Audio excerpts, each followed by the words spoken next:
welcome to the family here on Purple Mafia.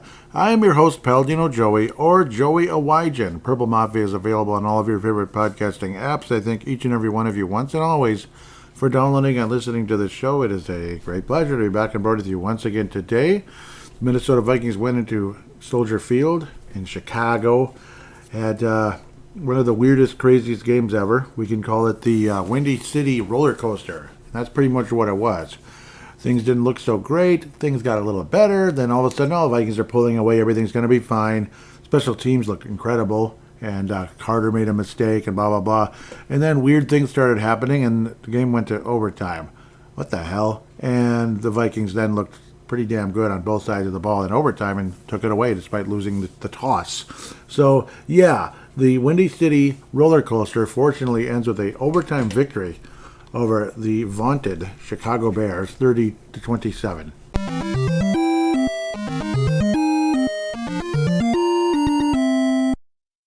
What are you complaining about? At least they won. Well, yeah, they won, but oh boy. That's now 3 ugly games in a row. This one shouldn't have been as ugly as it was. Caleb Williams looks more and more like he's going to be something in this league. Obviously, he has up and down weeks and such, but certainly a lot better than that Houston Texans game several Sunday nights ago now, where, it's just like, yeah, he looks like a rookie quarterback. John Parker Romo or Parker Romo or JPR or whatever you want to call him. Clutch. Thank you very much. John Parker Romo made all 3 of his field goals and all 3 of his extra points. Along of only 40, but he still made them. That's what counts. Maybe you might want to sign him to fantasy. But yeah, the Vikings get the job done. Very early, the Vikings had a chance to score. And similar to last week, another fumble, another deal. This time it wasn't a botched exchange. This time he just flat fumbled. That would be Aaron Jones. And then I quickly tweeted, Aaron Jones is overrated. After that, Aaron Jones had a pretty damn good day. So, okay, fine. I apologize, Aaron Jones. Sometimes you're overrated, though, okay? Sometimes he is. Sometimes he is, sometimes he isn't. He certainly was better for the most part the rest of the game. Cam Akers even added a 15-yard long in the game. The first attempt, and after that, things got quieter, unfortunately. 3 carries for 19 yards for Cam Akers. 22 carries for Aaron Jones for 106 yards. A 41-yard long. That definitely boosted things up to almost 5 yards a carry. A touchdown. He finally got in there. And it's the first time the Vikings scored a touchdown on the ground, like a running touchdown, in the second half of a game, pretty much in like 27 games. That's kind of ridiculous. Wow, it's been that long. So, a certain head coach maybe not as aggressive on the ground as he should be, really obsessed with passing, but also the fact they've just failed to get in the end zone that way for some reason. But generally speaking, pretty well played the game by Aaron Jones, except for that stupid fumble at the beginning, which gave the Bears momentum. Caleb Williams, though, hell of a game. Give him credit. Obviously showing some mobility as well, getting at least 1 first down and a 10-yard run, but a couple overall. Vikings, though, again, then we got into overtime, a completely different story. 32 completions of 47 attempts, 340 yards, 2 touchdowns for Caleb Williams. No interceptions and no turnovers by the Bears offense, but there was there were no turnovers at all by the Bears. Almost a fumble lost by Carter on the DeAndre Carter on the kickoff, the kick return, the kickoff, whatever. But the Bears recovered it. It was a fumble, but not a loss. So there's a difference, unfortunately. The Bears wearing their old classic uniforms, and they look pretty cool. I believe it goes back to the 1930s. That striped helmet. So not sure where the striped idea comes from. I don't know. It's interesting though, and the color scheme for me works. I like it. Now the C is the most classic thing of all. You always think of Chicago when you see that, or the Cincinnati Reds, I suppose, or the cities and Twin Cities hats. But Twin Cities Twins hats aren't as pretty as they used to be. But I don't know. I'll take the classic M from '87 up to like 2000, up to about '99ish. Yeah. Up to about 98, actually. Technically, the Twins switched to TC in 99. But we'll move on from that. They switched back to TC. Sorry. Moving on from that. That's kind of weird. Me getting into that. DJ Moore, strong overall performance. 106 yards and 7 catches. And he caught every ball headed his way, including a touchdown. Caleb Williams again had 2 touchdowns in the game. Rashawn Johnson also ran the ball in from a very short yardage to get in there for a touchdown.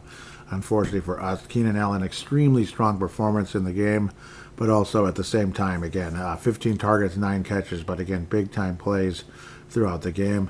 Cole Kmet had a huge 20-yard play. Keenan Allen had a huge 40-yard play. DJ Moore had a 37-yard play.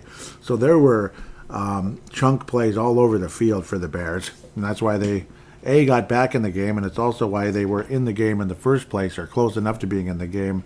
Vikings shooting themselves in the foot with timely, stupid penalties, or just, I don't know, bad plays, I suppose. But a lot of stupid penalties. Like you have an opportunity to do something, and then you get a holding call. Like Aaron Jones gains a good amount of yards, or was it Sam Darnold with a 7-yard gain, putting you in, good position to get an easy first down, 2nd and 3, it would have been. And then it's a freaking hold, so now it's 1st and 20. But Sam Darnold and the Vikings insanely clutch down the stretch. So obviously no 7-yard gain for Darnold. Just 2 overall, 2 carries for minus 1 yards officially for Darnold. Those were not kneel downs. There was no victory formation in this football game. The big play that kind of opened things up for the Vikings offense was a 69-yard play with Jordan Addison up the middle again on a big play by Sam Darnold, who finished with 330 yards on 34 attempts, 22 completions, 116.1 quarterback rating. There was a scary point in the game where Sam Darnold looked like he may have had a fairly serious injury to his ankle. It was a little scary. Obviously, it's been kind of an ongoing saga with Sam Darnold, probably a sore ankle, unfortunately, but still showing mobility out there in big moments. And he was only out for 1 play. Nick Mullins did complete a 14-yard pass for a first down, a huge first down. Big clutch play by Nick Mullins. Thank you, Nick. And then Sam Darnold was able to re-enter the game and put the Vikings in good position. Justin Jefferson was the world's best decoy in this game for the most part, drawing multiple pass interference calls that put the Vikings in good position to score. Overall, 2 catches for 27 yards for him. But again, Jordan Addison had about the game of his life. 8 catches, 162 yards, and a touchdown. TJ Hawkinson had a huge, not a huge drop, but a frustrating drop. I believe the Vikings were 4th and 1, and TJ Hawkinson dropped the ball. It just wasn't the best play ever. One of the 2 targets that he did not complete in the game, but TJ Hawkinson insanely clutch as the game progressed. No touchdowns scored still for TJ Hawkinson on the season, but 7 catches for 114 yards. Looking a lot more like the TJ Hawkinson we remember before the ACL and MCL injury last season. But a strong performance by TJ Hawkinson. Again, insanely clutch and was huge in that overtime period. Addison, again, an amazing game. Some huge chunk plays by Jordan Addison overall. And it's like, oh, he's got it. He's got that targeted. 69-yard and a 49-yard play. Just unbelievable. And 8 catches, 162 yards, which I already mentioned overall for him. He did get in the end zone fairly early, and that was a big-time play, him making that big catch. It wasn't that early, but early enough for the most part. The Bears did lead 7-0 in the game. Jordan Addison, yes. It was right after that huge chunk play, the 69-yard play. Jordan Addison then got the catch for the touchdown, and as things progressed, I'm like, oh, Jordan Addison's going to get the target. And he certainly was the lead guy right away after those 2 plays, getting into the 70-yard and touchdown already that early in the game, just starting the second quarter. That was awesome. And then Jalen Naylor bringing in a short play this time around, not dropping it. And again, like I said, John Parker Roma making all of his extra points and all 3 of his field goals, including the clutch game winner from 29 yards out. Now in Chicago, where it's known as the Windy City and wind can have funny effects and all that, you never know. But a 29-yard kick went through, and you felt like $1 million for John Parker Romo, who, this guy is going to be a kicker for somebody next year or even later this year. Just like Daniel Jones is going to be at least a backup quarterback for somebody this year, if not next year, coming up not too long from now. Because obviously there's even rumors of the Vikings possibly signing him at some point. A lot of people thought if there was a serious injury to Sam Darnold that, Daniel Jones would be the quarterback of the Vikings going forward, possibly. Well, at least we would give it every effort to get him. Sounds like the Ravens are after him and other teams, but we're one of the top possibilities that have been floating around. We'll talk about Daniel Jones later. He's going to sign somewhere. Not sure exactly where. Aaron Jones has 692 yards on the year. That's actually pretty good, but not like Saquon Barkley and Derrick Henry, both almost 1,200 yards in the season. Incredible. Josh Jacobs, 838 for the Packers. Joe Mixon for the Texans, 738 or something like that, or 36. I may have missed that. Apologize, it didn't stay on the screen very long. Unfortunately, Green Bay's walloping all over the backup quarterback led. Was it Brendan Allen, I believe? San Francisco 49ers, they're just, it's just depressing. It's depressing, it really is. I'm not enjoying it at all. It's like when the Eagles were all over the 49ers when, what's his name, Brock Purdy had the torn tendon in his elbow. It's like you can't even throw. It's just so depressing. And yeah, we don't want to see Green Bay win, and it sucks seeing San Francisco kind of fall off the face of the earth. So that's a team I've had a soft spot for since forever. Since I heard the name Joe Montana pretty much and saw that logo on his helmet. It's, 49ers, man. Second favorite behind the behind the Vikings. Packers, yeah, sure. That's if the Vikings never existed. Maybe I'd be a Packer fan. Maybe. They'd be the closest team. It'd be the Packers or the Bears if the Vikings never existed. But thankfully they did, so we'll take them. Harrison Smith, generally speaking, pretty strong game today. Jonathan Bullard didn't count as a sack. He had a huge stop on Williams late in the game. It was some huge plays that made some big stops. Andrew Van Ginkel was noticeably missing at one point. Dallas Turner would enter in there. He did have one major tackle that prevented a touchdown. That was in that frustrating moment when the Bears suddenly were back in the football game, much to our chagrin. Jonathan Grenard had 2 sacks officially on the game, and Andrew Van Ginkel had 1.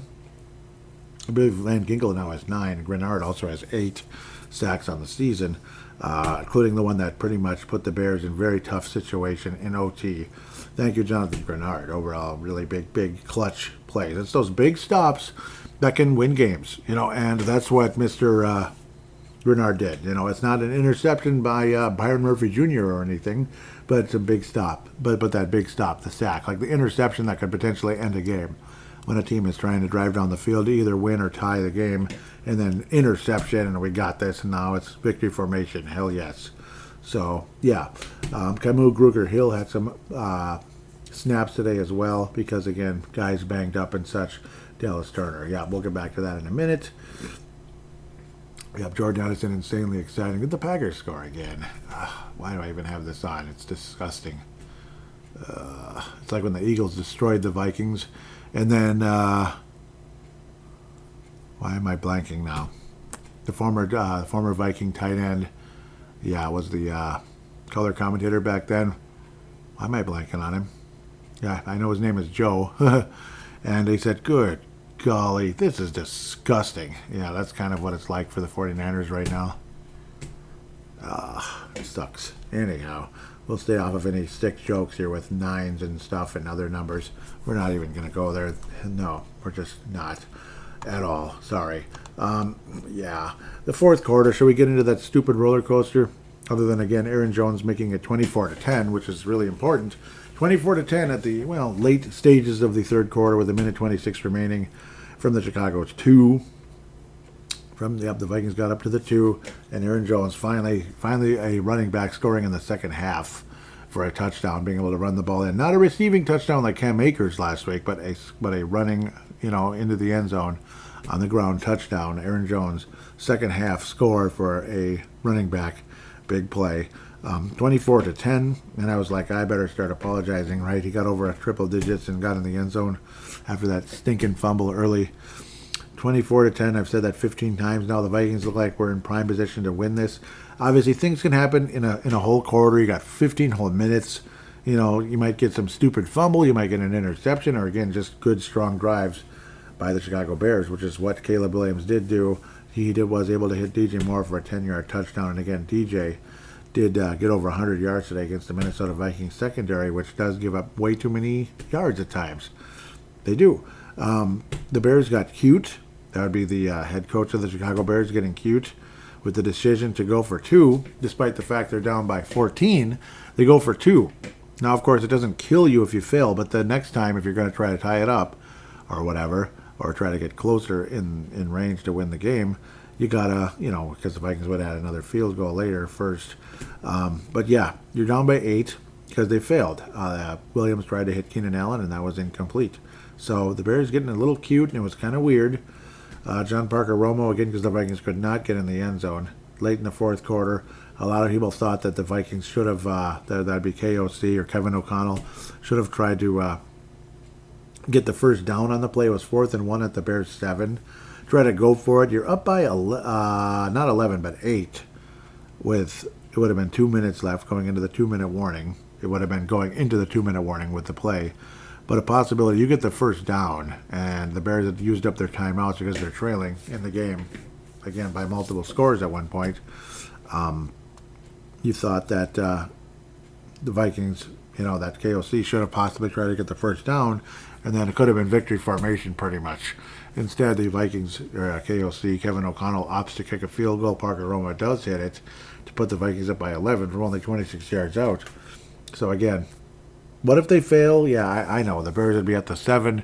Maybe the Vikings get the big stop, but who knows what would have happened there at the end of the day. But the Bears would end up having a pretty good drive down the field.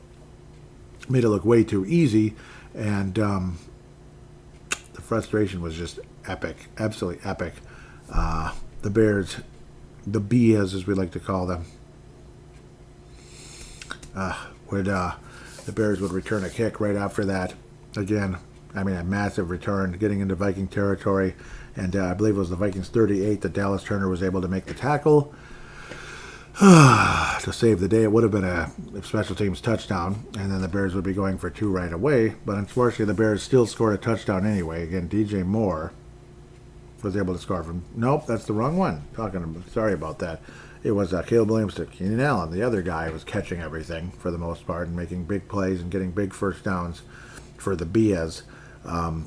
Bears did get to the 1-yard line and then ultimately scored. The 2-point attempt was converted to DJ Moore, so thanks for fantasy purposes, I suppose, to put the Bears within a field goal.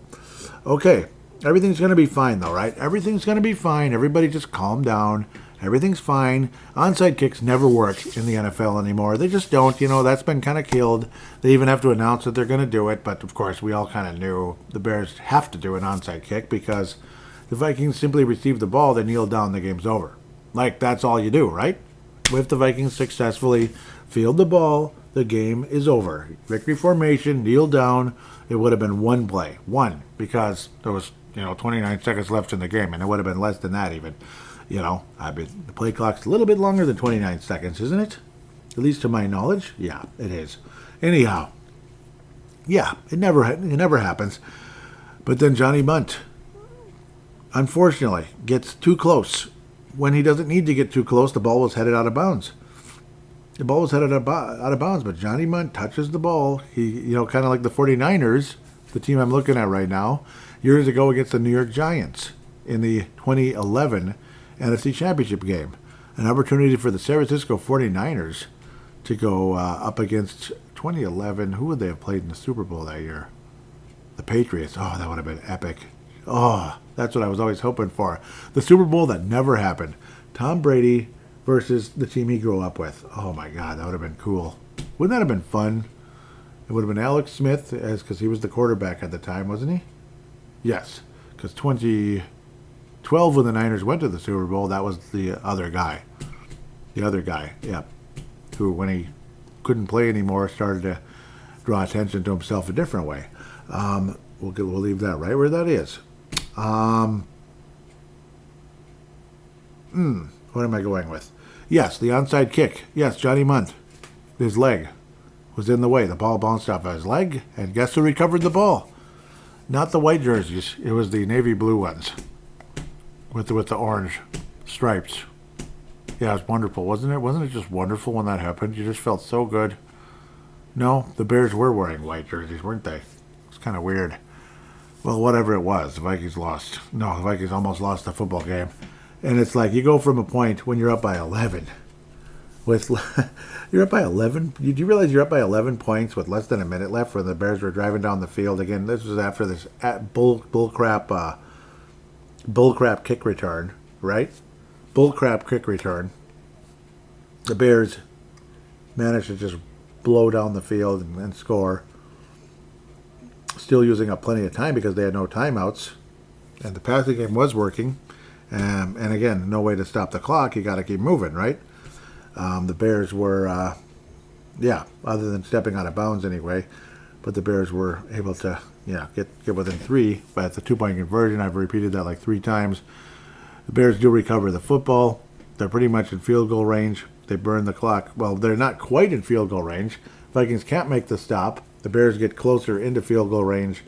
And, the Bears get closer into field goal range. And Carlos Santos nails it from 48 yards out, and we have to go to overtime. Thankfully, despite the fact the Vikings went with tails, which is usually, tails never fails, except this time it did. But thankfully, that still was not doomed for the Vikings. It felt like the game was going to be going the wrong way. Maybe the Bears would drive down the field and score, or whatever. They just score a touchdown and the game's over, and the Bears are not Super Bowl champions or anything, but they win the game. And it would have been a devastating loss for the Minnesota Vikings. Just terrible. An opportunity to go 9-2. 8-3 is still a nice record, but it would have screwed everything up. Yeah, the Vikings were wearing purple. What was I talking about? I'm so stuck on white jerseys. I don't know why I said that. Vikings were wearing purple. It's just like they're on the, it's like my mind is stopping here, and I apologize. And this was a unique situation, of course, that the Vikings were in.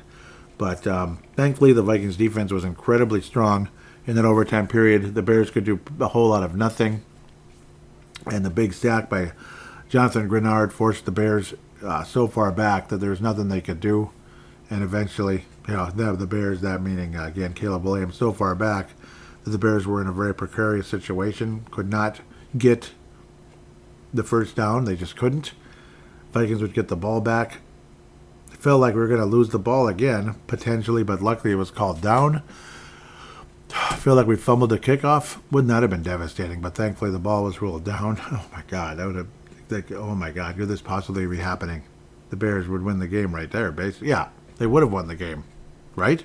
No, they didn't score. But if they did score, if Santos makes the kick, which he probably would have, the Bears win the game. Santos was blocked earlier in the game, which again had the Vikings in great position.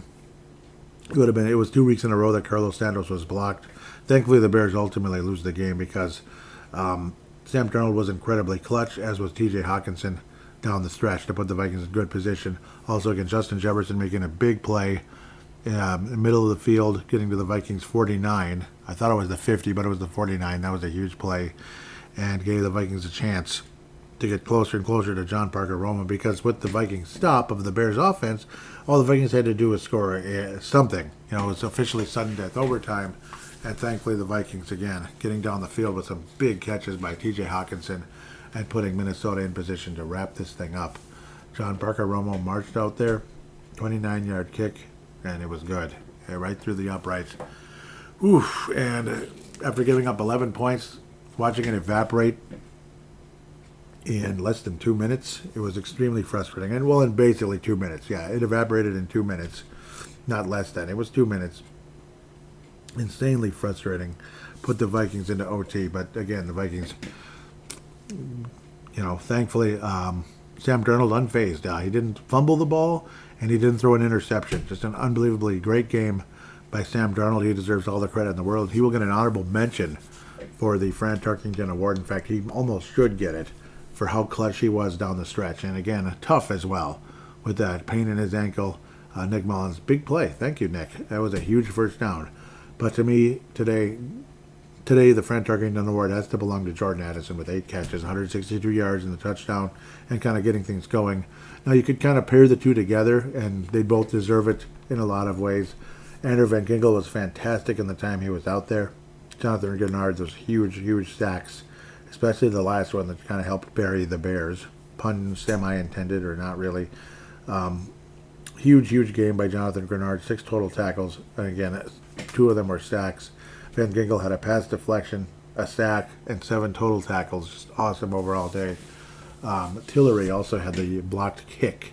Jerry Tillery, JT, had the blocked kick, which made us all feel great. And Jonathan Billard also, big stop at a big moment. Like basically a no gain or a 1-yard loss for the Bears.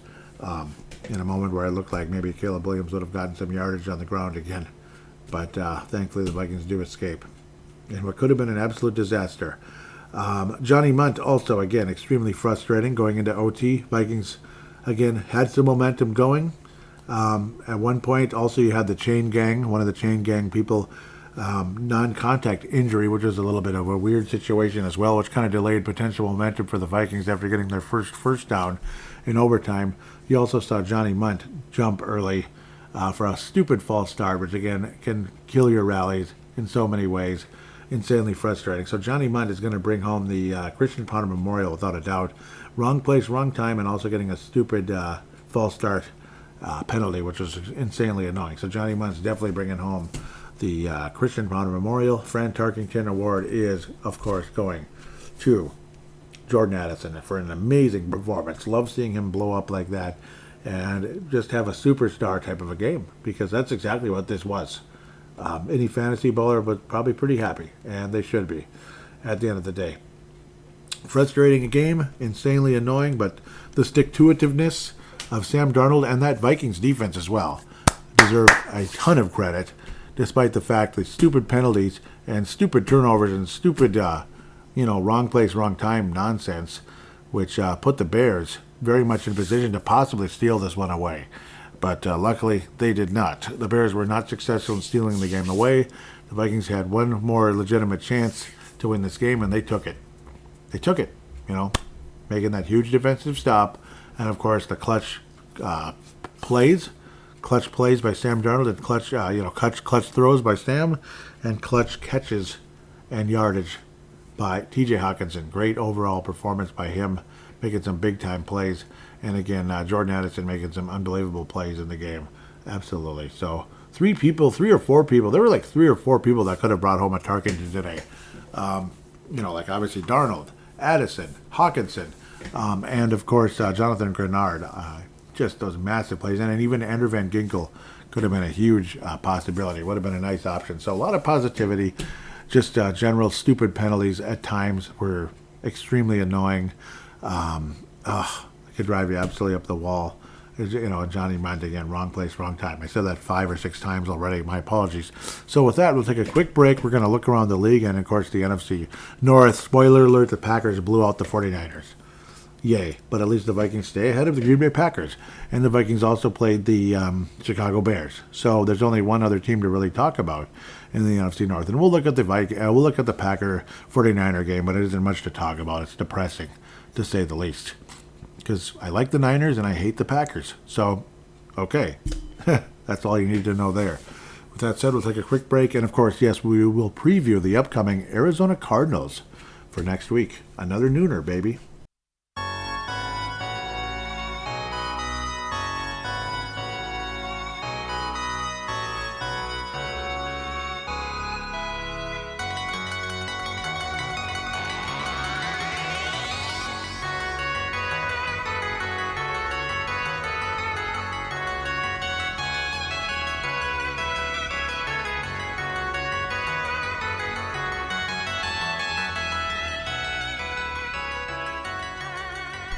And we are back here on Purple Mafia, segment number 2. Time to look around the league a bit and, of course, preview the Arizona Cardinals.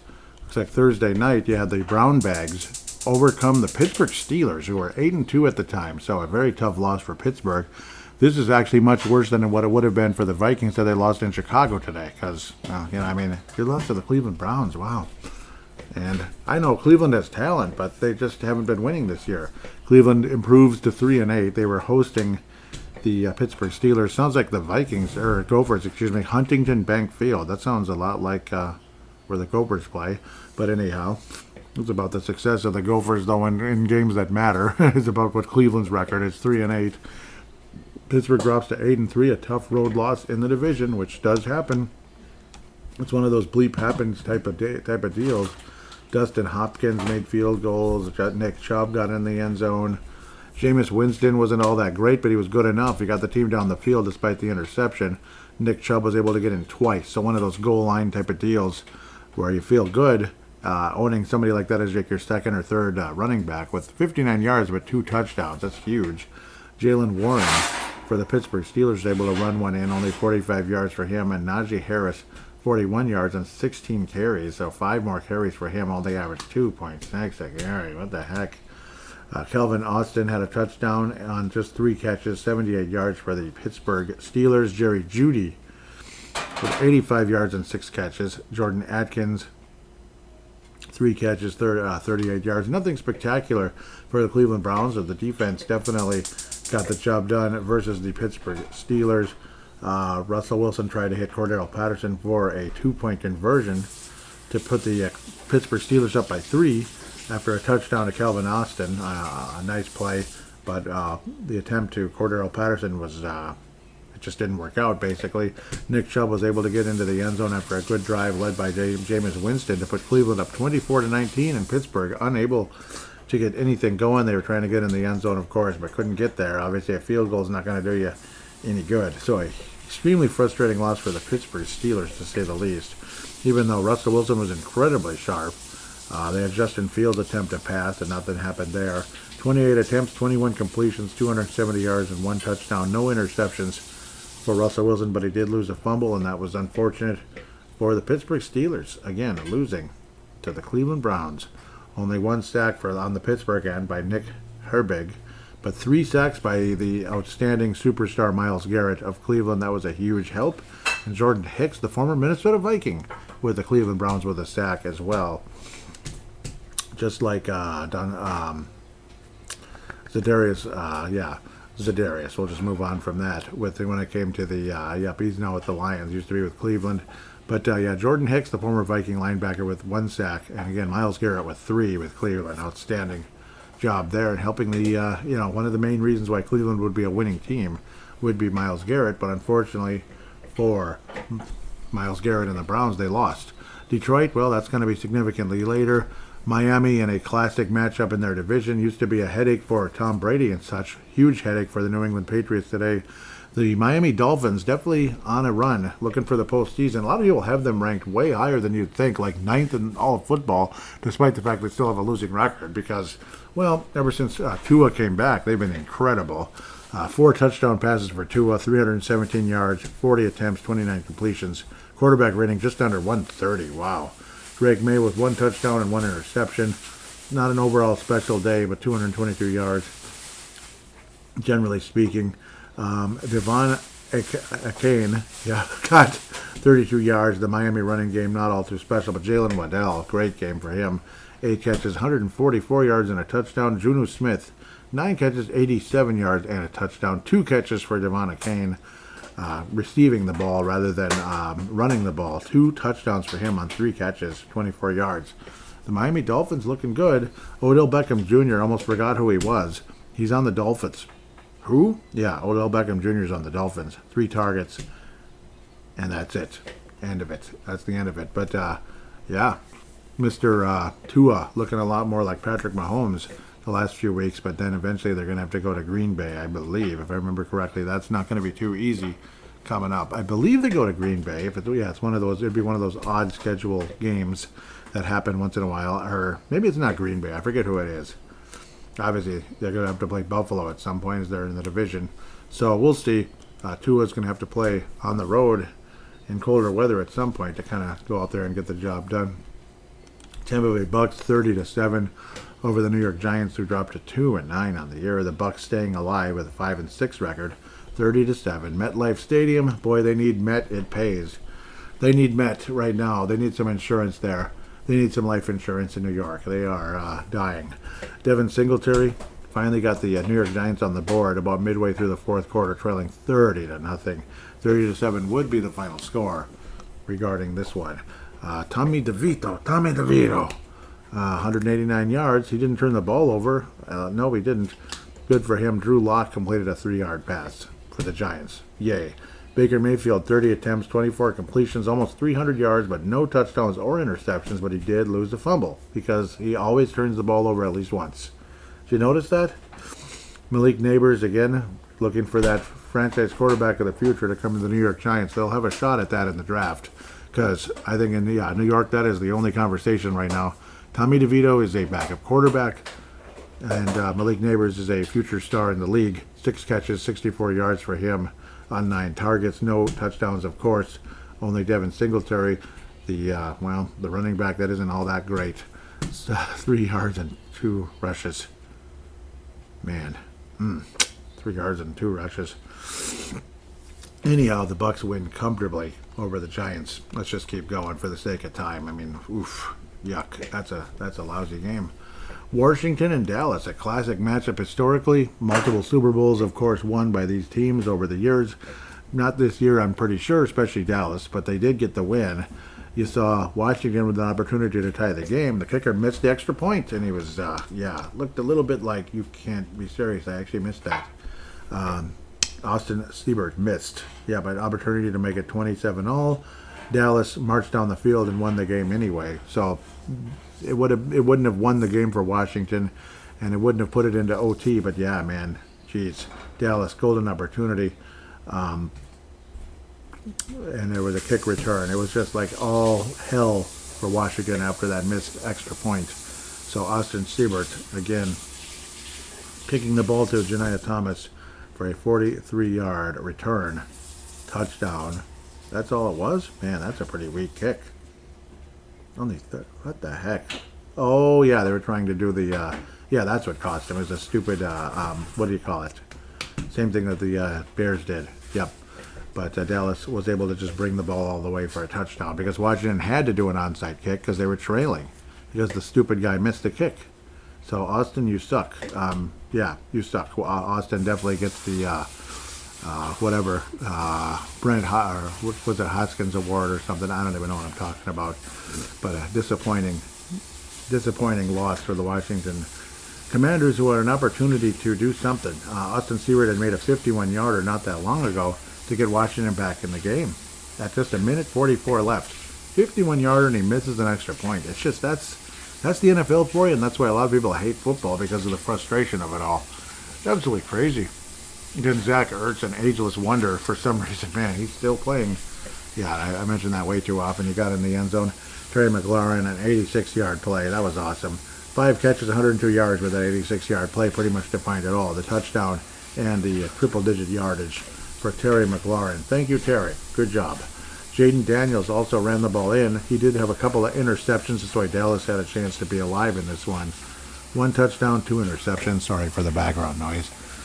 74 yards on the ground for Jaden Daniels, and the Washington Commanders go from 7-2 to 7-5. 3 losses in a row. The Cowboys are pretending that they're still in this. I don't know. Cooper Rush did have a pretty good game, though, to be fair. 247 yards, 2 touchdowns. Did not lose a fumble, did not throw an interception, and did not pass go or collect $200. But you get the idea. So I had to do that.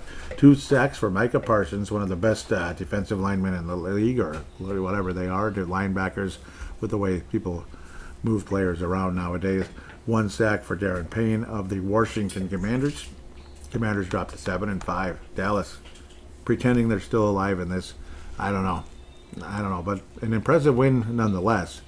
And this was in Washington, so a big loss for the Commanders. They did not take a commanding lead. They fell behind by quite a bit, tried to come back, blew the extra point after potentially tying the game, tried an onside kick. It did not work out. Kansas City Chiefs, Yuck City Chiefs versus the Carolina Mice. The Mice lost. They almost won the game, 30-27. Kansas City messing around, but got the job done and are 10-1 on the season, 30-27. Patrick Mahomes with more of a Patrick Mahomes-like game in terms of 3 touchdowns, no interceptions. Only 269 yards, which feels low for Patrick Mahomes, but that's what kind of year it's been. Bryce Young, respectable numbers. Did not have an interception, did not lose the ball, did attempt 35 passes, completed 21 of them, and Bryce Young is kind of coming around a little bit, so good for him. Number 1 pick overall just 2 years ago, and Patrick Mahomes being a mid-first rounder, becoming the best player in the league, basically, much to my chagrin, I suppose, because I don't want them to win anymore. Did get 60 yards on the ground, did Patrick Mahomes. Kareem Hunt, remember, years ago, was let go for domestic issues, has come back to, what is going on there? That was annoying. I didn't turn the sound up on the darn thing. I don't care now, dang it. No, I'm not. Just whatever. Travis, that stupid idiot got 6 catches and 62 yards. The idiot dating the female idiot. 62 yards for him on 6 catches. You all know who that is, and I'm just going to call them what they are. Idiots. They're idiots. Noah Gray, 4 catches, 66 yards, 2 touchdowns for Noah Gray. DeAndre Hopkins also got a touchdown on only 35 yards, 5 catches, some underneath stuff for DeAndre Hopkins. Trying to get those crucial first downs and such, but also got in the end zone once. Adam Thielen, remember him, 3 catches, 57 yards from Bryce Young. Good job on 4 targets. Good job. David Moore, 6 catches, 81 yards, and a touchdown for Le Panthers. Jadeveon Clowney, I forgot he was even on the Panthers, 1.5 sacks. Good for him. Kansas City, nothing too special on that side of the ball, but 1.5 I think is notable for any defensive player to get a multi-sack type of game, because that counts as multi-sack if you, at least I guess it does. The Oiler Bowl. You know how we have ones like this? You have the Brown Bowl when Baltimore and Cleveland play each other. You have the Colt Bowl when the when the Ravens and the Colts play. This is the Oiler Bowl. The Houston Texans hosting the Tennessee Titans, who used to be the Houston Oilers. Yeah, it's the Oiler Bowl. That's the only thing you can call it. It is the Oiler Bowl. Houston Oilers, the one team, the one logo and team name that you wish still existed, is the one that's missing. At least the Houston Texans logo is good, but the name sucks. Tennessee Titan, the logo is adequate, and the name is cool. I just want the Oilers back, that's all. Will Levis, last week's opponent, of course. Great game, except for the stupid grape jelly stain with the, he had 2 losses of the ball. 1 interception and a fumble loss. Come on, Will. You suck. But overall, he was pretty good outside of those 2 stupid plays. He was pretty good, and Calvin Ridley was awesome with 5 catches and 93 yards. Pretty good against the Vikings last week, too. Nico Collins with a touchdown on 92 yards and 5 catches. Cade Stover, not Stover's macaroni and cheese, but I'll take that right now, too. 3 catches and 26 yards, and a tutty, as some people like to call it. Joe Mixon, not quite that Tecmo Bowl football, not quite. Not at all. It looked like the Joe Mixon of Cincinnati last year. Or Dalvin Cook of the Vikings the last year he was here. 14 rushes, 22 yards. Epic. 1.6 a carry. Absolutely epic. But Tennessee does have a great defense. They really do. Tony Pollard, Tecmo Bowl football, folks. The former Cowboy. 119 yards on the ground on 24 rushes. 5 yards a carry and a touchdown. That is Tecmo Bowl right there. Okay, sorry. That was good. That was really good. Tony Pollard, yes. And the Tennessee Titans beat the Houston Texans. They win the Oiler Bowl. Yep, the former team says, bleep you, we left and we're going to beat you again. Nah. And they won in Houston, so that hurts. It was an absolute Houston Oiler Bowl, and the original Houston Oilers said, it's ours. We're still the Oilers, even though we're the Titans. And there were Houston Oiler uniforms all over the place in Houston and cheering for the Titans, interestingly. But I guess it is what it is. Maybe they thought the name sucks. I do too. It sucks. It's cute and everything. Sunday, November the 24th, right? Feels like Thanksgiving, even though it's not. But it will be very soon. And we will wish you a happy Thanksgiving as we continue throughout this show. The AFC West classic matchups. This time it's the Las Vegas Raiders versus the Denver Broncos, and the Broncos just keep winning football games now. Every time you see the Broncos win, it's like, they just beat this team, and oh gosh, wow, they actually won, wow. But they just keep winning now. They're kind of coming around, aren't they? They're becoming something. Bo Mix doesn't turn the ball over, and he can be quite athletic at times, though today only 5 yards on the ground on 1 carry, and all of that cute stuff, but it was the Raiders, so I don't know. Bo Nix, 42 attempts, 273 yards, 2 touchdowns. Not a spectacular game, not great accuracy, but he did get the ball in the end zone twice, and he was good enough. Jaleel McLaughlin with 7 rushes, 44 yards. That's kind of weird. They really like throwing the ball in Denver. I wouldn't call that the best coaching, honestly. And I know we all love a certain Denver Broncos coach so much. He used to wear gold and black, and was straight south of us pretty much. You know that guy. Gardner Minshew was banged up, looked kind of sad, disappointed. 42 attempts for him, 1 touchdown and 1 grape jelly stain interception. Desmond Ridder, the former Falcon, wasn't he? 10 attempts, 5 completions, both of them about 50%, and mediocre as hell. 70s quarterback rating, low 70s. That's just nothing to admire at all. Amir Abdullah, the former Viking, 8 rushes, 28 yards, just epic, I guess. And a certain other former Viking did not play in this game. That would be that, that other guy. The other guy that was the Vikings running back last year that we don't really want to talk about very much. Let's move on. Why do I care about these teams right now? The Raiders dropped to 2-9. Oof, boy, do they need to... I don't know. They need Lady Luck a little bit in the draft, I suppose, because Luck is not a lady in Oakland. Let me tell you. In Oakland and Las Vegas, sorry. Denver's 7-5 at the moment. Lady Luck. Luck be a lady tonight. Seattle and Arizona. Yucky. Yup. Almost did it again. Well, since we're on the division games, Green Bay 38, San Francisco 10. I don't even want to talk about it. Yuck. This sucks. Well, Brandon Allen, it's not like he's the worst quarterback ever, but he sure as hell ain't the best. Ugh. Lost a fumble, terrible play, just sloppy. They were kind of still in the game. What were they down by 14? And then they failed, like a snap or something, or he couldn't hang on to the ball, something along those lines, and also had an interception. Christian McCaffrey also fumbled the ball, and he's not himself. He's just not. Everything sucks in San Francisco now. Gosh. Less than 3 yards a carry for McCaffrey. Josh Jacobs, the former Vegas Raider, Oaktown Raider, 106 yards on the ground and 26 rushes. Kind of Tecmo Bowl-ish. Over 4 yards a carry and 3 touchdowns. Definitely Bo Jackson-like performance, I guess. Sort of. The only thing missing is him breaking a baseball bat on his thigh. But that was when Bo Jackson played for the sucky, crappy California Angels later on in the 90s. The 90s. 3 touchdowns for Josh Jacobs, just barreling all over those guys.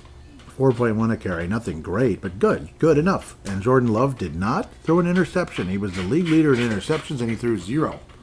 So, yeah, it's just a recipe for failure, one way or another. 49ers just got drubbed, and I don't know. I didn't like it. Didn't like it at all. George Kittle was the only good positive, pretty much, other than Brandon Allen threw for almost 200 yards. He was okay, but he was basically what a backup quarterback is. He was okay. He was okay, whatever. Kittle with 6 catches, 82 yards, and 6 targets, and a touchdown. Good job, Georgie K. But everything else sucks in San Francisco right now, and it's too bad. At least the kicker made his extra point and his field goal. Brandon McManus was very busy kicking extra points. He made all 5 of those. And a 51-yard field goal as well. 2 sacks for Leonard Floyd, but again, didn't mean a whole lot for San Francisco as the Packers crushed the 49ers. Thankfully, this was not the NFC Championship game, because usually it goes quite the other direction when these two teams kick off in the postseason. And hopefully that'll be the case next time they do.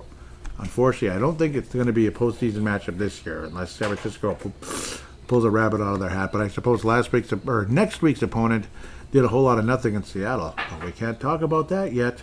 The other NFC North roundup team is the other Kansas City Chiefs right now. They don't lose football games. How many games have they won in a row? Like 7, I think? It's pretty crazy. They were kind of at the beginning of the year, kind of messing around and all that. Now they're just unbeatable. And the Colts suck anyway. 24-6 Detroit in Lucas Oil Stadium. Recommending that for your car, I suppose. But cleaning out those well, they have all kinds of different products, I suppose. But yeah, you can clean out your fuel injectors and stuff. Okay, free plug that they don't need that bad. Everybody knows who they are. Matt Gay put Indianapolis up 3-0. That sounds very familiar. And then it was pretty much Detroit after that. Well, I suppose Matt Gay made it 7-6 by getting his field goal after Jahmyr Gibbs rushed to the left rather than up the middle, but then he rushed to the right later. Wow. And David Montgomery into the end zone. It's just, Detroit is a well-oiled machine. They know how to run the ball. They know how to get the ball down the field. Jared Goff, far from perfect, but good enough. No touchdown completions and no grape jelly of any kind. No turnovers. That's what grape jelly means. When you're doing well, but you screw up. Yeah. Anyhow, 26 of 36, 269. And that's it. 93.4 QBR. Quarterback rating, anyway. 21 rushes for Jahmyr Gibbs. Got in the end zone twice. David Montgomery got in the end zone once. But both running backs averaged about 4.5 yards a carry. Tech Mobile football, I've said that 50,000 times. Sorry for boring you with that. But overall, it was just too easy for the Detroit Lions. Anthony Richardson completed about, 40% of his passes. Whew-wee. But he ran 10 times for 61 yards, you see. Hey, at least he did that. Starting to look like Justin Fields right now. Jeez, I can't complete a pass, but sure as hell can be a threat with his legs. But I don't know, get better at, complete some passes, Anthony. What's going on? I mean, the guy is obviously a supreme athlete, but Michael Pittman actually did something for maybe I think it was the third game this year he actually did kind of something, other than 2 catches for 20 yards or something. 6 catches in this one for 96, but no touchdowns because Richardson was missing a lot. Quarterback rating of 60.4, and that is without a turnover. That's how bad he was. Yeah, that's bad. But he got 61 yards on the ground. Come on. Yeah, it's wonderful. It's absolutely epic. Okay, stop using that word. Arizona Cardinals. Remember them? The St. Louis Cardinals, the Phoenix Cardinals, and the Arizona Cardinals. I do not remember the St. Louis Cardinals, even though I'm old enough to remember them. I didn't watch football in the mid '80s, but that's when they were still in St. Louis. You had the St. Louis Football Cardinals, but I sure as heck knew who the St. Louis Baseball Cardinals were. Not only because they're the second most winningest, World Series wise, second most championships in the history of Major League Baseball, but they also were, were against the Minnesota Twins in the '87 World Series in a very back and forth battle where they called us the Twinkies, was as they swept the Twins in St. Louis, but the Twins swept the Cardinals in the Metrodome, and funny, the Twins had home field advantage, which spells World Series title #1 for the Minnesota Twins / Washington Senators of many years ago. Many years ago. Yes, the Twins were from Washington, D.C. originally. We actually stole a franchise. It's kind of sad. It's like maybe that's the curse and why the North Star moved out. Check out Brave the Wild. I talk about that a bit. It's kind of fun. It was called What Could Have Been. The Arizona Cardinals managed 6 lousy points against the Seattle Seahawks, who played like the Legion of Doom or Boom or whatever they are. Kyler Murray played like the Kyler Murray we kind of remember. He only ran the ball twice, but they were behind the whole game. 37 attempts, 24 completions, 285 yards. That's not that bad, but the grape jelly was all over that jersey. Even though he threw it once, still it felt like worse than it was. Trey McBride with 12 catches and 133 yards, but no touchdowns or tutties or whatever you call them. And the running game, well, it had its moments, but again, they were behind like the whole time. Geno Smith, a mediocre, generally speaking, game, but they got the job done, and that's what mattered most, them being the Seattle Sea Chickens. Jackson Smith Njigba, JSN, got in the end zone, 77 yards and 6 catches. Good for him.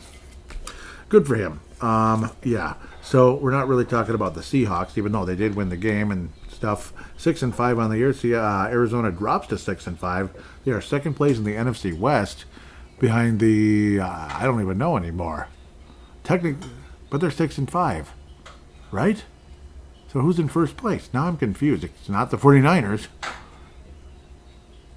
That's confusing. Or are they tied with the Los Angeles Rams, who are 5-5 though? The Rams are 5-5. They're playing right now, and they're trailing 3-0 to the Philadelphia Eagles, who are 8-2. And even though it's in LA, I wouldn't be surprised if the Eagles won this one. But I guess we'll see. LA Rams have been playing way the frick better since they beat the Vikings several weeks ago for, I believe, what was their second win of the season, if I remember correctly. Rams have been playing great football for quite a while. I think it was only their second win of the season. They won like 4 in a row or something. Pretty epic. Well, yeah, I'm going to bounce around here, and I apologize. I'm very confused by something here. That NFC West is the Sea Chickens, I guess. Yeah, because it's a tie. I forgot. They're in the same division. Hello. So, yeah, it was a tiebreaker type of a win. And the Seahawks officially are in first place over the Arizona Cardinals, and every one of those 4 teams could make the playoffs. It's possible, but, only 1, maybe 2 will make it. Maybe 2, because Tampa's only 5-6, and that division sucks. NFC South is lousy, and our division should have 3 teams in it. And Washington just might fall off the face of the earth the way things have been going. They've lost 3 in a row. Philadelphia is cruising with 6 consecutive wins, and Detroit is the definition of cruising after falling to 1-1 at the beginning of the year. They have won 9 in a row, so I was incorrect with my, 5 wins in a row? It's way more than that. Or was it 7? I don't know, but it's 9. And their point differential is 177. Them being the Detroit Tigers, the Detroit Lions. The Vikings are 77, which is legitimately second place in our division. And that's after the Packers wallop the Niners to get to 65 net points ahead, so to speak, in the green.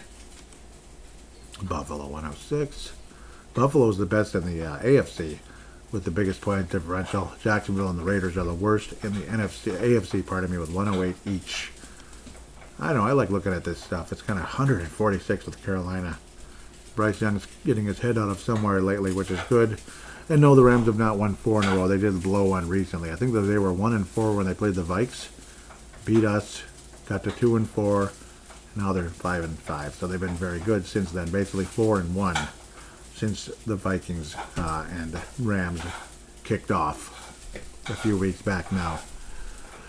Vikings have 4 consecutive wins and are 9-2 on the season, which is wonderful. We have the third best point differential. We'll see what happens in LA tonight.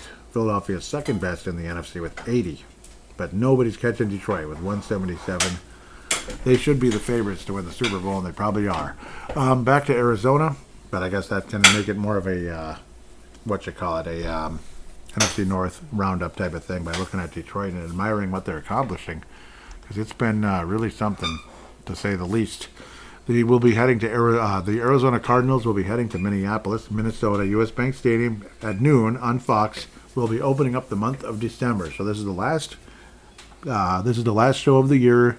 The last show of November is what I'm trying to say. And wishing all of you a happy Thanksgiving coming up.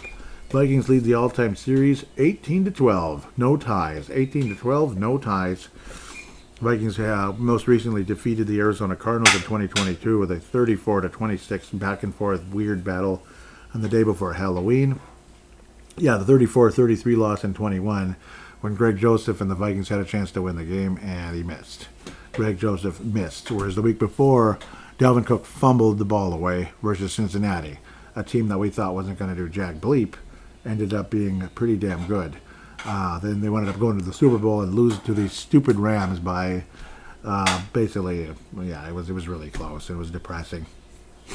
Most of the Vikings' losses to Arizona have been insanely close. The last crappy one was the day, I believe, if I remember correctly, this might have been the day our linebacker got hurt, E.J. Henderson, I think, 30-17. Just a devastating day with a femur injury from our hard-hitting safety accidentally, hitting E.J. Henderson. It was a friendly fire type of hit. E.J. Henderson broke his femur and was never the same again. He came back, but he was never the same again. Did not come back that year at all, of course, and that was not helpful versus the New Orleans Saints in the fumbleitis game of all time. The biggest foul-up of all time, and you know what I meant to say. It still starts with the F, but it was a much shorter word and much more vulgar. Vikings success rate versus Arizona dating back to the late 90s has been pretty damn good. Man, it goes back to the mid-90s.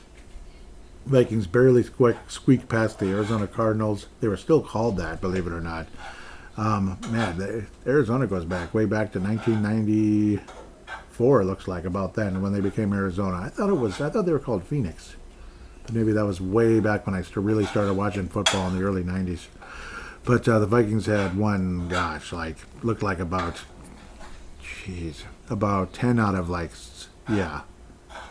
looks like about 10 out of 13 games the Vikings had beaten the Cardinals, dating all the way back to 95 up to 2012-ish. And then the Vikings lost a close one in 2015. Yeah, that was a tough one. Very tough loss. Late in the season, another one, just like 2009, that was a very tough loss, and it hurt the Vikings' chances to have home field. In fact, that pretty much clinched it for Arizona in a lot of ways. In fact, it did. Back then, the second seed also got a bye. Arizona did get the first round bye, but unfortunately were throttled by the Carolina Panthers, believe it or not, in the NFC title game, as the Panthers were then thwarted by the Denver Broncos in the Super Bowl. with a certain future Vikings offensive coordinator and head coach. Yeah. Anyhow, the last time the Vikings and Phoenix Cardinals played a game, the Vikings won in 28-0 in 91, a little bit before Halloween. The first time it was Arizona, they beat the Vikings, a very disappointing game. I kind of remember that. It was stupid. Yeah, 17-7, like Warren Moon. Yep, another disappointing performance by that Vikings team. They dropped to 3-2 at the time. 1-3. Arizona won their first game of the season. I have some memories of this. Jay Schrader, the former Raider. Schrader the Raider at quarterback. Wow. But he stunk. He was terrible. 20 of 36, and Moon was 29 of 47. Way too many pass attempts, and multiple interceptions. Terry Allen couldn't do jack bleep. Arizona's defense was great. 12 attempts, 18 yards. Yikes. That's awful. Absolutely awful. Just awful. New York accent required. I don't remember Jay Schrader playing for the Cardinals, but I guess he did. And this thing is not responding. I absolutely love when it does this. Oh, man. Not good. Not good that this is happening. My apologies for this. Yeah, but it wouldn't even let you go back. That's so stupid. So, yeah, my apologies here. It's going to take a while. This is the football database, of course. So my apologies. But, okay, good. Yep. I want to see the last time the Vikings played them as the St. Louis Cardinals. I believe that was in the 80s. Well, obviously it was in the 80s. I remember my former doctor, I believe he's retiring, Dr. Dardick from St. Louis, still pissed off about that, actually, leaving the, Dr. Dardick leaving St. Louis for the, for Phoenix, Arizona. This is what I wanted to look at. The St. Louis Cardinals beat the 83 Vikings, who were not the terrible team, it was the 84 Vikings. The teams wouldn't play again for 8 freaking years. St. Louis Cardinals won 41-31. Impressive. And then there would be the Phoenix Cardinals up in 91. That blowout win by the Vikings in the Metrodome, 34-7 that I talked about not too long ago. And a 28-0 win in 91. We played them twice that year? Within 2 weeks, we played them twice. That's really weird. We weren't in the same division, were we? I don't think so. That's really weird. We hadn't played them in 8 years. It was some kind of anomaly, like, oh, we got to get back playing them again or something. The first ever matchup, St. Louis goes way back. October 6, 1963, 56-14 over the Minnesota Vikings. 56-14. And the Cardinals actually beat the Vikings 4 games in a row in the 80s as the Vikings were getting old. This is the late 70s and early 80s, 77 up to 83. Cardinals, St. Louis beat the Vikings 4 times in a row. After that, the Vikings' success rate was pretty high, but a couple of devastating losses that would derail the Vikings' home field chances versus the Saints, which would have been great in 2009, and versus the Cardinals themselves in 2015. Vikings would end up with the 3rd seed and get beat by the Seattle Seahawks after turning the ball over 3 frickin' times in the game. Or not turning it over 3 times, but having some crucial bad plays. I called it the 3 deadly sins. The Peterson fumble, the terrible defensive mishap by Robinson, the cornerback at the time. He was just terrible. And then the missed kick by Blair Walsh from 27 yards out. The Vikings will beat the Cardinals next week. I believe it's not going to be an easy matchup. I believe the fact that the Vikings play at home versus the Cardinals really gives the Vikings an advantage. I think it does help. I like what the Vikings have been able to do. Kyler Murray's a bit of a mess, but he has only thrown 3 interceptions all season, so major respect in his direction. Sam Darnold still, he's at 10, but he's been good the past couple of weeks about not turning the ball over. He does have 19 touchdowns on the season. I'm not sure, though. I think it's actually 21. I don't think this counts today's game. In fact, I'm almost certain it doesn't. Aaron Jones had 3 touchdowns, so no, it doesn't. Yes. Sam Darnold's definitely, I would say Darnold's generally better, but again, he had some awful games where he had multiple interceptions. Murray can be a mess sometimes, but it's hard to say. Offensively, overall, in points scored, the Vikings and Cardinals are almost tied. 10th for the Vikings, the Cardinals are 12th. Total yards per game on the offensive side, the Vikings are 15th. Arizona's actually 12th. Passing yards, Arizona's 23rd. Vikings are 13th. Rushing yards, Arizona's 5th. So they've definitely been running the ball almost 150 yards per game. That's pretty good. Vikings are only 19th. Time of possession, the Vikings are 8th. Arizona's 28th. Interesting, despite the fact they run the ball that much. Interesting. Very interesting. Defensively, Minnesota's 4th in the league in allowing 17 points a game. Arizona allows 22 points a game, which is 12th. Respectable. Total yards allowed, Arizona's 21st. Golden opportunity for the Vikings to hopefully get something going. 10th in the league for the Vikings in yards allowed, just over 300, where Arizona averages 346 against. Passing yards against the Vikings are 28th, yuck. And the Cardinals are 21st. Rushing yards against the Vikings are number 1 in the league, 74.4. Arizona is 19th in the league in rushing yards against. So you can kind of do a bit of both. Their defense is not that good in Arizona. Their offense is definitely more potent than their defense. Arizona has 24 sacks on the year. The Vikings are way up there, 3rd in the league. In interceptions, the Vikings are number 1 on the planet with 16. Did not get any today on Caleb Williams. Not Kyler Murray, but the Cardinals only have 5 on the year. So knock on wood that Darnold will protect the football and not beef that up. Because I remember a few weeks ago, Jacksonville had only 2 interceptions. They were dead last in the league, and they had 3 in that game. It was ridiculous. I do believe the Vikings will beat the Cardinals, but it won't be easy. This could definitely help derail the Cardinals' chances of winning their division, losing to Seattle and Minnesota in back-to-back weeks. But I think the possibility is very strong that the Vikings will beat the Arizona Cardinals in a pretty close game. I don't think this is going to be anything easy whatsoever, but the home field should help a lot. Generally speaking, what's the Vikings streak versus the Cardinals? It's been a bit back and forth of late. But I suspect the Vikings win this football game coming up 28-24. The Vikings only win by 4 points, but we win by more than a field goal in the game. Arizona tries to drive down the field to win the game, and then somebody along the likes of Byron Murphy Jr. or God knows, like a Shaq Griffin or something, Harrison Smith will wrap it up with an interception and win the game for the Minnesota Vikings, or there'll be some kind of big sack. But I'm thinking it's going to be an interception, just one interception by Kyler Murray, but it'll be the one that ends the game. Not because he's bad, but because they were trying everything they could, and the Vikings make a great defensive play and win the game by 4 over the Arizona Cardinals, with that said. So that's my prediction. I believe that Aaron Jones gets over 100 yards on the ground. I believe so. I believe there's a good chance Vikings defensively, well, we've been great against the run this year, but Arizona averaging 150 yards a game on the ground is kind of intimidating, to say the least. James Conner, before today's game, 697 yards.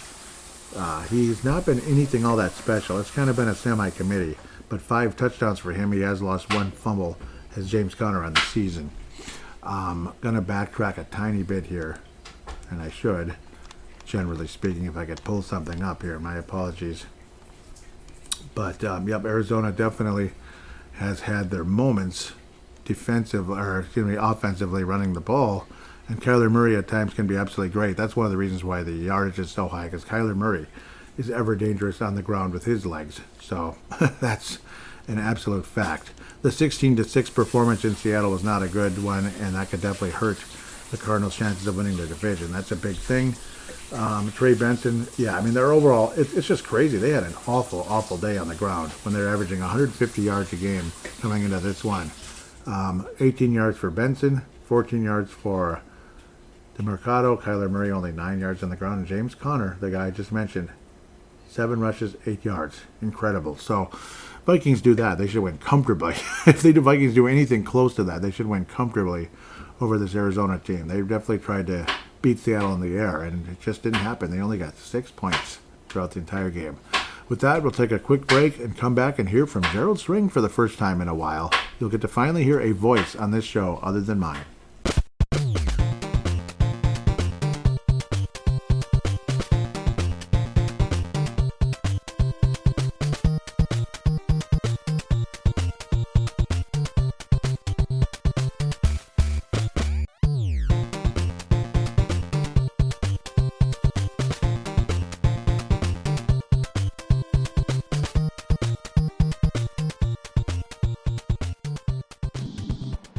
Howdy, Joey. Gerald out of South Dakota. Yeah, you know what? I owe you a call, and it's been a while.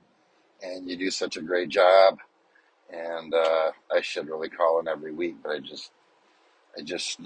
sometimes I just don't have the material. But anyway, to answer your question on your NFL roundup, I, for one, love listening to that because I don't have time to watch the games. I don't. I'm traveling a lot most of the time, and it's just easier for you. You have the knowledge, and I just like the way you go through them briefly. I'm in a football pool, and I do a little fantasy football, only just to keep up on kind of knowing a little bit about the players, and that helps a little bit going through yours. So I'm guessing that most people enjoy your version of the NFL Roundup. So my vote would be just to keep doing what you're doing, as long as you don't mind doing it, because I know it's a lot of work and time consuming. And I guess if you don't want to listen to it, you can always just forward through the podcast too. So, but I enjoy it, so appreciate that. Um, I guess on my Viking comments, hey man, wins are wins, and um, honestly, the Colts game shouldn't have really been that close if they would have called the clubbing to the head. I mean, like Indianapolis, we should have shut him out. And I mean, some of these, Vikings are still playing decent football. Um, and if the playoffs were to end today, they would have to go to Atlanta. So I looked at that, and I really think they could beat Atlanta, especially the way they played against my my my second team, the Broncos. The Broncos just spanked them. But I'm telling you that Bo Nix is actually playing pretty good ball, and they're actually, if you look at the Broncos, they've been close in a lot of games. Should have beat the that they should have beat the Chiefs the week before, or at least they had them on the ropes. So don't sleep on those guys. I don't think this is their year to do anything, but that Bo Nix is actually the real deal. But I look at our team, and I'm just glad we don't have to pay a $65 million quarterback, because I looked on Spot Track, and that's what they would have to pay Kirk Cousins, $65 million. So instead of that, we got Aaron Jones, Stephon Gilmore, Blake Crashman, Shaq Griffin. I know Shaq's just been a backup here, but he still plays a lot, and it's nice to have. I mean, our defense is like no joke. I mean, even though I know Stephon Gilmore and Shaq Griffin aren't at their prime, it's still nice to have those guys around because they know what to do. They don't always take the right angles, but Brian Flores usually puts them in a pretty good position. Dallas Turner, I'm sure a lot of people have heard that. The only reason he's not playing is because of um, Ivan Pace Jr. and Blake Cashman are kind of playing lights out right now. And when Dallas Turner does get a chance to play, he's in the middle of it. And I can't forget Mark's guy from Iowa, Van Ginkel. What a stud. That's one of my favorite players. Jerry Tillery, and we got all those players for the price of Kirk Cousins. So, and we got J.J. McCartney to look at for, well, I don't know, maybe not next year now. Sounds like he's got surgery on top of the surgery, so um, he might have to hang on to Sam Darnold for a little while longer. But I don't know, man. I mean, like, he's getting it done from 30,000 feet. If you don't, like, if he throws a couple bad interceptions in the game, oh geez, Sam Darnold's going back to the way he was at the Jets or whatever, and he's not even close to the way he was at the Jets. If Pat Mahomes throws a couple interceptions, well, that's okay. So, there's kind of a double standard there, and Sam Darnold is what he is, right? We know he's only a top 12 quarterback at best, and he gets it done. He gives us chances to win. We could have won. We could have won the Rams game. We could have won the Lions game. We could have won every game. He gives us a chance to win, and yeah, to your point, we got to catch when we have a 50-yard pass in our bread bucket and it's in their hand. Got to hang on to those, man. And then how do we give up a 90? How does a defense like ours give up a 100-yard or 99-yard touchdown pass? That's insane. But all that said, again, we're one game away from being guaranteed a winning season. I think we're pretty much, I can't imagine us not making the playoffs. would be great to go to like an Atlanta, for a first game. I mean, I think that's a game we could win and get to the Final Four, and honestly, that's probably about as good as I think this team is. I mean, we're not Detroit. Philadelphia's coming on, but you never know. You never know. This could be Detroit's year. I think is what I would say, and I'm hoping for the Buffalo Bills on the other side. So, anyway, sorry, I hope this wasn't too long, but yeah, I did owe you a call in, and we all appreciate the hard work, Joey, and keep up the great work. Skull Purple Mafia Nation. Let's go get that 10th win, ninth win. Sorry. And I thank you so much for that call in, Gerald. Gerald String coming in out of South Dakota. Great to hear from you. And yep, it's nice to know that you like the NFL Roundup. I superly enjoy doing it. I'll be honest. Yep, maybe like it can be a bit time consuming, but it is fun to kind of look around the league and kind of analyze things. I mean, I'm definitely not an expert on all the games, we'll say. It's just kind of like looking around and enjoying, just kind of enjoying like what's going on and the progress of certain teams, because football is different than other sports. Like say, I would never do that for like say hockey, basketball, or especially baseball, because there's 82 games in hockey and basketball, 162 in baseball, but football there's only 17. It used to be 16. It used to be 14, but yeah, there's only 17 games, and each game is so crucial. Like right now, like the Eagles win tonight, they're 9-2, just like us. The Rams trying to, get into contention with. There'd be a 3-team logjam in the NFC West with Seattle and Arizona, and San Francisco would be in last place, which is weird. At 5-6, that is just weird to think of San Francisco in last place, because that could change right away. But no, I mean, I really do enjoy going around. That's why I always say like the second segment is like my favorite, because it just kind of is. It's laid back and kind of looking around and all of that, and of course you get to preview the other team coming up and look at the history of the clubs, especially like say a team like Arizona, who unfortunately moved. They used to be the St. Louis Cardinals. They were originally called the Phoenix Cardinals, and they looked similar to the St. Louis Cardinals when they moved there. And then after a couple of years, they started kind of taking on their own Arizona identity later on, kind of like the Dallas Stars after they left Bloomington from being the Minnesota North Stars. So yeah, that was obviously a depressing thing for all of us here in town. Yeah, the Denver Broncos do look pretty impressive, don't they? And I was talking about that a little bit, in this one, and they just keep winning football games. Kind of like what Tom Brady said about the Minnesota Vikings tonight. Like, they just keep finding ways to win, and nobody's talking about them. That's what he said about the Vikings. That nobody, yeah, they just keep finding ways to win games, and nobody's talking about them. And the Vikings are 9-2, which is crazy. Philadelphia, a pretty good chance they're 9-2, but who knows? I mean, the Rams are super dangerous as the season progresses the last couple of years. So, yep, it was 1-4. The Rams were 1-4 when they played the Vikings, and now they're 5-5. So, 4-1 since kickoff in that game. So, pretty impressive, to say the least. Yes, McCarthy. Yeah, I mean, getting rid of Cousins and opening things up for the salary cap and all that, it really did make a difference. Like Andrew Van Ginkel, Grenard was kind of basically like the return from my guy and our guy, Daniil Hunter. So yep, there was that. Obviously, it was kind of like a trade basically, because both players wound up on the other team. The Houston Texans, and the Vikings have a bunch of Houston Texans, a couple of Dolphins, of course, like Van Ginkel, who was from Iowa and such. Yeah, I mean, what a great addition he has been. Hopefully, he's healthy. That's a big thing. No doubt about it anyway. Yeah, sometimes, it's good to build the team around, and of course the whole gift, the NFL gift from God is a rookie, a really good young quarterback on the rookie scale contract. So that's a big thing. Again, like I said, surgery upon surgery. Thankfully, the second one was more of a procedure, I guess like an injection. It's not good if there was more swelling, but hopefully that's about all it is, and that J.J. McCarthy will be ready. So we'll see what happens with Sam Darnold in the offseason. Right now, he's looking like he's going to get a significant amount of money somewhere.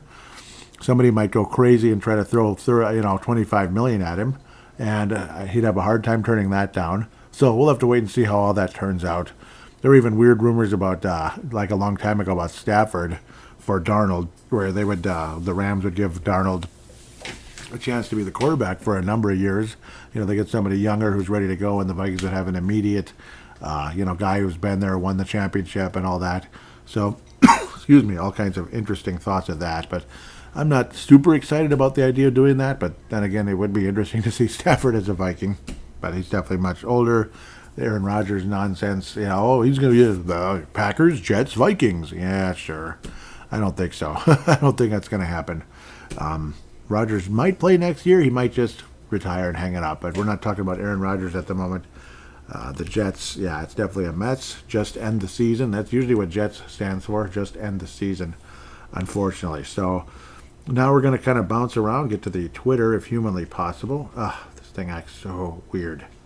I hate it. Yep, it acts weird. It's acting weird. Like Purple Mafia on Twitter is one of the most strange anomalies in the history of, I don't know, my life right now. I don't know what the deal is with all that nonsense. It's quite irritating, actually. So it's like it ends up logging into a different account, like Timberwolves Explosion or something. And I don't understand it. I hope I can figure out what the heck is going on with that soon.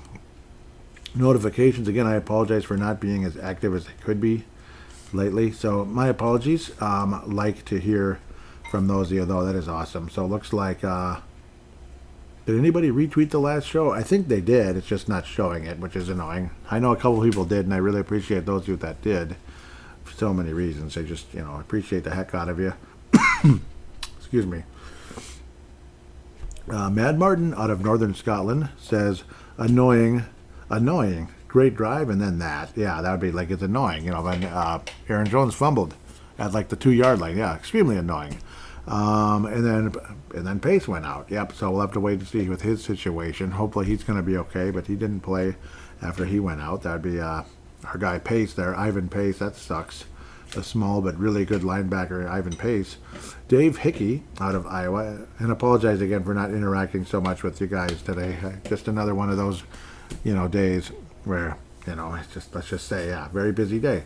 Dave Hickey says, this would be about Aaron Jones. He's good, but after I wrote Aaron Jones is overrated. He's good, but lately he's been good at turning the ball over, which is no bueno. Yep, it's no bueno, all right. I was saying, the more and more this year progresses, I'm not a fan. I was not a fan of Aaron Jones too much lately. But, he did a great job after that. Excuse me. Dave Hickey continues saying, Chicago has been a house of horror for the Vikings over the years. And it has. Luckily, the Vikings have been on a win streak, but, man, it was a pretty scary game. It really was. And, yes, obviously the Devin Aromashinnu game, who could forget that? That derailed the Vikings' chances of there were multiple games where the Vikings could have had home field advantage over the New Orleans Saints. It will always wonder what would have happened. Would it have been another Falcons heartbreak? But I'm guessing no. I think the Vikings would have found a way to win that game, and there's a chance the Vikings would have beat the Colts in the Super Bowl, even though Peyton Manning, throughout his career, was undefeated versus the Minnesota Vikings, just like another great quarterback who played in the same era, Tom Brady. Undefeated against the Vikings. So that's the one thing the Colts would have had against us. And we'll never know. We'll never know.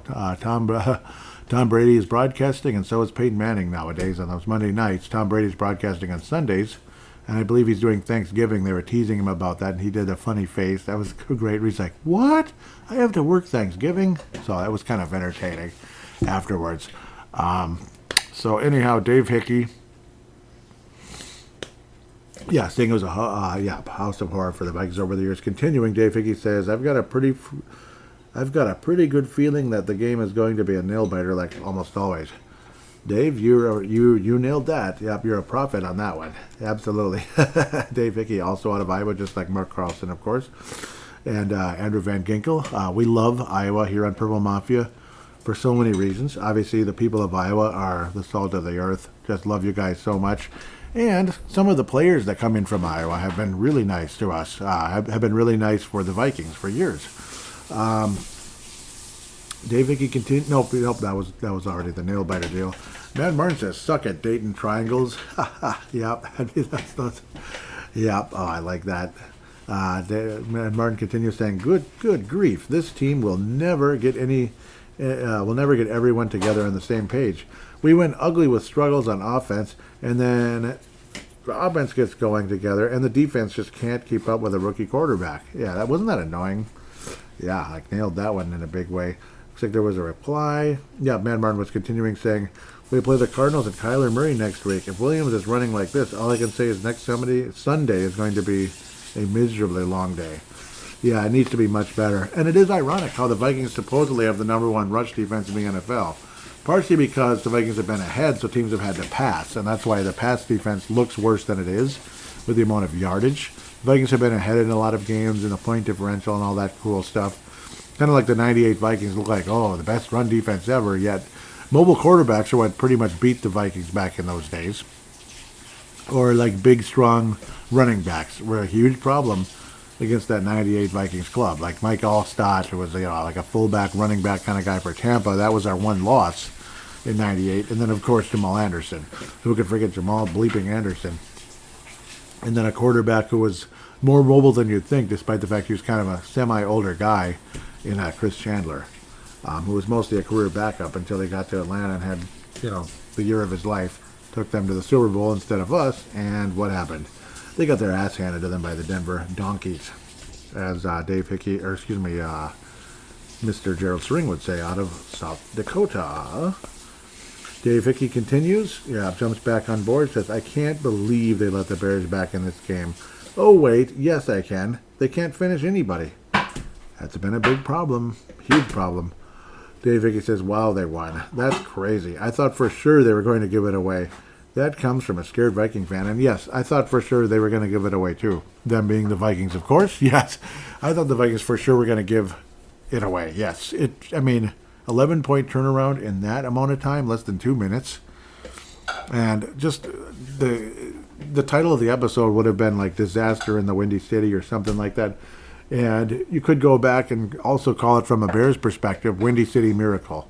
Even though it's just a regular season game, it's not some big playoff thing. Windy City Miracle, the way they come back and that, the onside kick actually working. Yeah, which doesn't happen anymore. It actually worked, and the Bears almost won the game because of it. It's pretty crazy. Windy City Miracle or Windy City Disaster. In this case, it's a Windy City roller coaster or Windy City roller coaster ride, but one of the two. That's going to be the title of the episode. This is X or Twitter at Purple Mafia Show. One thing, all together. Just like the Twitter account is the same thing, or Instagram account. Facebook, which I rudely don't even have up, which is how stupid is that? Again, I apologize for being so incognito today. I believe next week things will be a little bit more normal, and I'll just leave it at that. That's just the way it is right now. Things will be a little more normal. Whether it's Met Stadium in the background or what. But I'm just kidding. Out of the Facebook page. I'm just messing around. Darnold rebounds in Tennessee. Yep, there's Mark Carlson. He says, wow, it's in my inbox already? Thank you, Purple Mafia staff, for all the hard work. Making Mondays great again. And yes, that is a nice slogan. I was saying that's a cool slogan for the show. I like it. God bless you, brother. Make Mondays great again. And then you got to do the dance also. We will definitely do the Trump dance here in Purple Mafia. Yes, we are doing the Trump dance here on Purple Mafia Show. And yes. Continuing into the Vikings versus Bears in-game thread. Apparently a lot of players have been doing that, getting first downs and such. So again, apologize for being so dang incognito today, but it is what it is. I do appreciate the comments so much. If you knew how much I do. Just want to make sure this is in somewhat chronological order. Mark Carlson says, and a turnover right away in the red zone. I guess that's typical Viking football now. Like salt and pepper, we have to fumble and throw picks to spice up the game. Exactly, yeah. Like you drive down the field, Darnold throws an interception in the end zone. Really, man? And then we get down there, the handoff, we botched the pitch or whatever. It was a mistake. Even though it was Aaron Jones' fault the first time around, they credited it to Darnold. And this week, it was flat out Jones fumbling again. So just absolutely, frustrating, to say the least. As I try not to cough to death, sorry. Mike Dale responded, again out of the state of New York. Says, yep, this team is very flawed and will be exposed very early in the playoffs. Ouch. I'm afraid of that happening, believe me. Mark Carlson says, J.A. with a big-time catch. And yes, a guy with the same initials as your host, unless you want to call me P.A., but nah, that's Paul Allen. Paladino Wygen. Nah, I'd be P.L., paladinolive, but yeah. Anyhow, J.A. Jordan Addison and Joey Wygen. Mark Carlson says, what? I can't believe we're in OT. And that we are so awful in OT. Drum roll for a field goal to win in OT, and yes, it happened. I was saying how the game was all over the place. What a damn mess. And it really was. It was a mess. Post-game threads, is there anything? No! Nobody commented. Did I post? Maybe I posted it too early, because I know the Vikings were up by 11 points, and I posted it. I figured everything would be okay. And what happened? Guess what? Yeah, the Vikings almost lost the game. Yeah, I was like Red Auerbach of the Boston Celtics in the 60s, lighting up cigars before the game was over, and that irritated players and coaches on the other sideline. They were annoyed. Like, really, man, you're going to show off that much? Yeah, well, I didn't mean it that way. I definitely didn't mean any disrespect to the Bears. I just figured experience says the Vikings probably have this. They should be fine. And, of course, that was almost the biggest jinx of all time. Vikings versus Bears post-game thread is here, and anybody? Anyone? Crickets. Doggone it. Well, that sucks. But, it is what it is.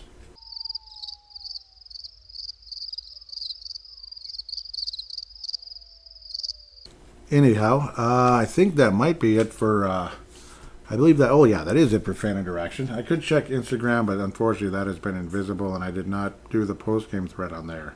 Because again, just kind of, obviously there for the game, saw everything I need, saw everything, and then, was unable to really be active out there, which is a bummer. And again, I apologize. Next week should be closer to normal. Sometimes I go in one direction more than the other. Some weeks it's more Twitter, some weeks it's more Facebook. Last year was like, Twitter, a lot of Instagram. But I think everybody's banished from Instagram, and Facebook really hasn't recovered from all that nonsense last year. So it's a damn shame.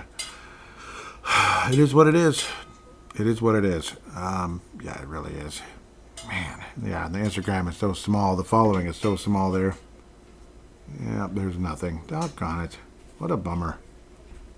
That sucks. But, yeah, that's how it is. But, yeah, we had an awesome call-in, so what am I complaining for? And obviously, those of you, you're just absolute staples.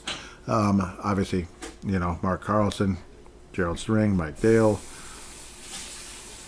Mad Martin, without a doubt, is a massive, Mad Martin is absolutely a legend on this show in so many ways. Obviously, the X, he's a legend there on X Twitter.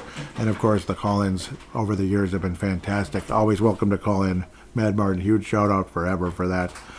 Dave Hickey, of course, Iowa. Yep, looks like he's more on, looks like he's gone to Twitter versus Facebook, which is totally fine. Hey, Dave Hickey, if you want to keep doing what you're doing, great. I appreciate every single tweet or post, I guess they call it X post, that you send. I appreciate every single one of them, and there's no doubt. So Packers and Dolphins on Thanksgiving, huh? Interesting. And it's like a John Madden celebration. Packers and Dolphins. I'm sure Detroit's hosting somebody, and then Dallas, right? Yeah, that's the late one. 8:20 Eastern time. Yeah, obviously there's earlier games. So I should bring those up right here, right now, just for the sake of bringing them up, because, it's Thanksgiving, and it's either my favorite or second favorite holiday of the year. It's partially because it leads into Christmas season. It's absolutely wonderful. I absolutely love turkey, and I appreciate everything about Thanksgiving. And again, how it's leading into the Christmas season. I do have the synthetic tree up. The lights are twinkling. I finally got the ornaments up today a bit. Most of them, anyway. So it's something to really enjoy, every year. I love driving around looking at Christmas lights. In fact, 99% chance I'm going to be doing that as soon as this show is posted out there in the cyber world via Spotify for podcasters. Yes, that's who hosts the show, basically. Apologize for the background noise, but that's how it works. So yes, here's your Thanksgiving: Chicago, Detroit. Wow, Miami, Green Bay. The Giants, yuck. The Giants going to Dallas. Years ago, that was a great, great, great matchup. But now it really isn't. I remember how the Giants were kind of a competitive playoff team, but Dallas was just, they were a Super Bowl contender back then. Thankfully, they haven't been back to the NFC title game since. Good riddance. So the first game that's going to be on is Detroit. Yep, see, Detroit always hosts Thanksgiving. Dallas always hosts Thanksgiving. Suffice to say, I'm glad I don't live there and host. I'm glad I don't have season tickets because, you might think I'm crazy. Back, like, say, if Dallas was winning Super Bowls back in the day or Detroit's the best team in the league, I don't want to go to a game on Thanksgiving. I just don't. So, like, imagine if I had season tickets or credentials or something. I wouldn't want to go. I just wouldn't. It's Thanksgiving, dang it. That's kind of how I see the world. But to be able to watch it, yeah. Yeah, I know I'm selfish. Obviously, it's like, well, at least I get to watch it. Ha ha. But the people that have to, work or whatever, it's kind of a bummer. My form of working is doing Brave the Wild in the morning and helping out with the food and such later on in the day, but in the afternoon. But doing Brave the Wild every morning, every Thanksgiving morning is Brave the Wild. Every Thanksgiving morning, Brave the Wild happens. So Green Bay, gosh, man, everybody in our division except the Vikings is playing on Thanksgiving. Packers host the Dolphins, Detroit hosts the Bears. It's pretty wild when you think about that. So I just hope all of you have a wonderful Thanksgiving. I truly do. Obviously, it's an American holiday, and what it represented, it's so important. Obviously, again, we appreciate the Native Americans that helped the Pilgrims so much back in that first Thanksgiving. It was just, they really helped them. They taught them how to farm. They taught them how to farm, how to grow food, and all that. So it was crucial to the future of this country in so many ways, and to the lives of those Pilgrims, all those 400 plus years ago now. So we really appreciate that in so many ways, and obviously, again, terribly sorry for some of the awful things that took place afterward that were not related to the Pilgrims. It was descendants. It was other people that probably came later and descendants. So I don't know. I truly, I have nothing bad to say about the actual real Pilgrims from 1620, 21, 22, whatever. One thing that's interesting that I don't think I've ever mentioned on this show before is, well, you know how from my dad's side, he's, I'm the first generation. He came from Lebanon, right? But the other side, my mom's side, Kent, England, right? I'm the 12th generation. 12th. That would make the first Willard from my mom's side. It's the Willard family. 1635. Simon Willard. A very, actually, really well-known person. He's the first Willard to come from England, and he's my ancestor dating back to 1635, arriving in the colonies, not the United States, but what would become Massachusetts, the colonies of America or whatever, of New England colonies. 1635. So believe me, every single one of those Pilgrims, or at least most of them anyway, the ones that didn't get sick and die early on, were very much alive when Simon Willard came to the United States. So pretty cool. I'm a 12th generation. I'm part of 12 the 12th generation to come here from my mom's side of Kent in England, Kent, and then eventually Germans ended up joining on board the Willard family. They ended up, yeah, you know how that works, right? So my mom is like half German because of that. It was about 140 years ago, maybe. The Germans married into the family and had kids and all that. So there's that. Maybe it was 120 years back, but a long time ago. Not as long as Simon Willard, though. Born in the very early 1600s, if I remember correctly. He was about 30 years of age when he arrived in Massachusetts in 1635. Pretty cool. So I never mentioned that before. So there's your Purple Mafia Thanksgiving history. And there goes Saquon Barkley, helping my fantasy team and helping the Philadelphia Eagles build a commanding lead over the LA Rams, now escaping. And looked like he had a groin injury in the first half a little bit, but came back and, whew, boy, that guy he's the MVP in the league this year, in my opinion. He should get it. Saquon Barkley is the MVP. At least in the AFC. I don't know, but 19-7, looking to be 20-7 if he doesn't miss an extra point. The kicker there, I believe it's still Jake Elliott. So I've babbled enough, but really appreciate the call-in, really appreciate the interaction, and I wish each and every one of you a happy Thanksgiving. God bless you, and God bless the United States of America. But also, God bless you to those of you in the Down Under that listen to this show and have been so kind to me for so long. And, of course, Mad Martin in Scotland. Yes, Tanae Brown from New Zealand, who's a big Viking fan and has been so supportive of this show. And Vince Germano, if he still listens, of course, Cleveland Brown fan out of Australia. Obviously, is a huge supporter of Timberwolves Explosion. I think he listens to Purple Mafia, but, it's not his team as much as, like, the Timberwolves kind of sort of are with the Lakers, second favorite team and all that. And such a supporter. So, Vince Germano and Tanae Brown, I don't want to leave you guys out at all. God bless you guys. So, God bless you, and God bless everyone. And Merry Christmas as we head into that, too, now.